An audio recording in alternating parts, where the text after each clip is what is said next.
Assalamualaikum Cik. Waalaikumsalam. Saya Hana, wartawan Cilik TV PSS. Bolehkah saya tanya beberapa soalan tentang program ini? Boleh, silakan. Boleh saya tahu apa itu program AI akuatik? Okey, AI Aquatic adalah satu program yang menggabungkan teknologi intelligent artificial yang yang memberi impak antara student dan AI dalam pembelajaran masa hadapan. Yang mana program ini akan memberikan dua hala pembelajaran antara murid dan juga AI. Oh, menarik. Apa yang istimewa tentang program ini berbanding dengan pameran yang lain?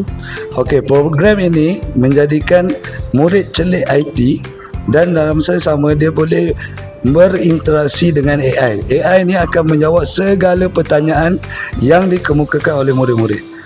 Wow, baik. Soalan terakhir, apa manfaat yang murid-murid dapat selepas program ini?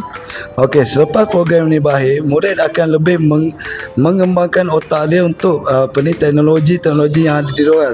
Macam mana kita nak gunakan AI itu sendiri secara berhemat dan lebih kepada manfaat yang tidak digunakan dia panggil apa, yang tidak baik lah.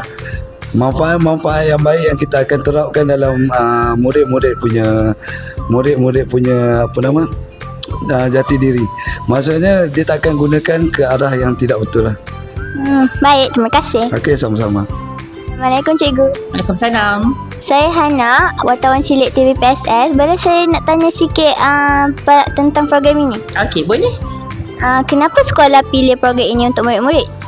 Okey, sebenarnya kita memilih program ini sebab program ini menggabungkan ilmu pengetahuan sains dan juga artificial intelligence AI dalam bidang topik akuatik. Okey, jadi murid bukan sahaja dapat belajar tentang haiwan-haiwan di dalam laut, haiwan akuatik, tetapi murid juga dapat mengetahui bagaimana boleh menggunakan AI dalam pembelajaran. Oh, begitu, menarik. Berapakah yuran yang perlu dibayar oleh murid untuk memasuki program ini? Okey, yuran yang dikenakan adalah sebanyak RM20, di mana pada pendapat saya RM20 itu adalah sangat berbaloi dengan pengalaman dan juga ilmu pengetahuan yang murid akan dapat. Terima kasih Cikgu. Sama-sama. Ya, aku nak tanya soalan boleh? Boleh. Apa yang Iman dapat belajar lepas program tadi?